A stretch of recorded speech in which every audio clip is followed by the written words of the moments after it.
नमस्कार. गृहमंत्री अमित शाह यांनी एक खूप मोठी घोषणा केली आहे. त्यांच्या म्हणण्यानुसार भारतातला रेड टेरर विरुद्धचा अनेक दशकांचा लढा आता अंतिम टप्प्यात आहे.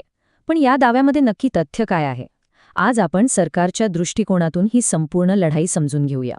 या विश्लेषणाची सुरुवातच होते एका थेट आणि खरं तर एका कठोर इशाऱ्याने.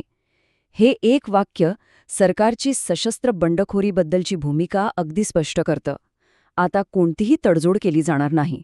यातून हेच दिसतंय की सरकार आता हिंसाचाराला त्याच भाषेत उत्तर द्यायला सज्ज आहे.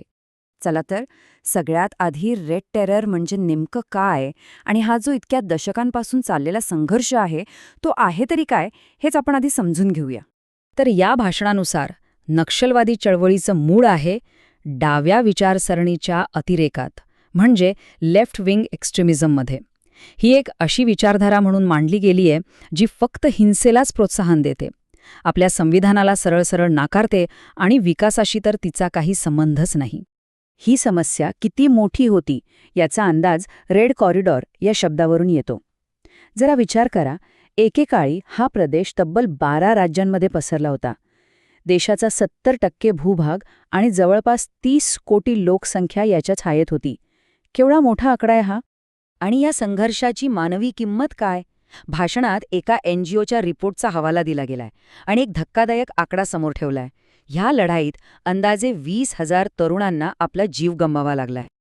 मग एवढ्या मोठ्या समस्येचा सामना कसा केला गेला? चला पाहूया सरकारची सुरक्षा आणि विकास ही दुहेरी रणनीती नेमकी काय होती.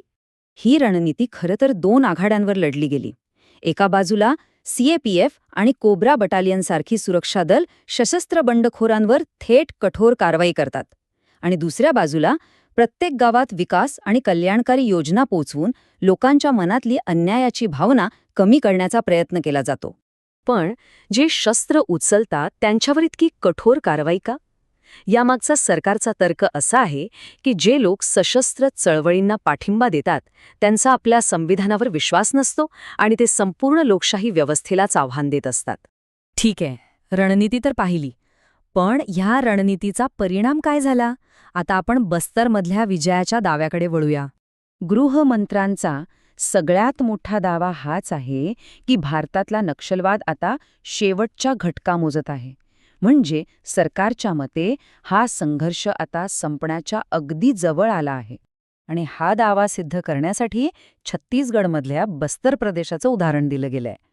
हाच तो भाग जो एकेकाळी या संघर्षाचा केंद्रबिंदू होता आणि आता तो नक्षलवादाच्या प्रभावातून जवळपास मुक्त झालाय असं घोषित करण्यात आलं आहे. आणि हे यश फक्त हवेतलं नाही, त्यासाठी बस्तरमध्ये काय काय बदल झाले याची एक मोठी यादीच सादर केली गेली.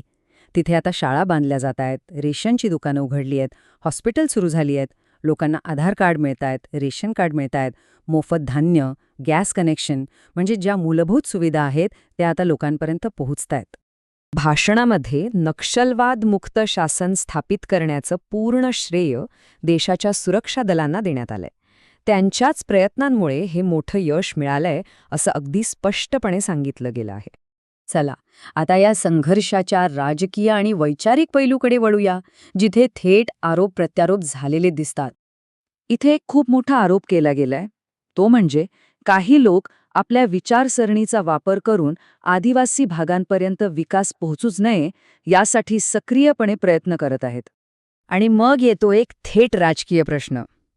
भाषणात काँग्रेस पक्षाला उद्देशून विचारण्यात आलं की तुमच्या सत्ताकाळात नक्षल प्रभावित भागांमधल्या आदिवासींपर्यंत विकास आणि कल्याणकारी योजना का पोचल्या नाहीत. आणि आता येतो या विश्लेषणाचा एक महत्त्वाचा भाग. नक्षलवादी हे न्याय आणि विकासासाठी लढत आहेत ही जी एक कथा सांगितली जाते तिला सरकारने खोटा प्रचार ठरवून पूर्णपणे नाकारला आहे. यातून सरकारने या लढाईची कथाच बदलण्याचा प्रयत्न केलेला दिसतो. तर मग सुरक्षा आणि विकास या दुहेरी रणनीतीमुळे या दशकांच्या संघर्षाचा शेवट खरोखरच लिहिल्या जात आहे का? सरकारच्या या दाव्यानंतर हाच प्रश्न आता सगळ्यांना विचार करायला भाग पाडतोय.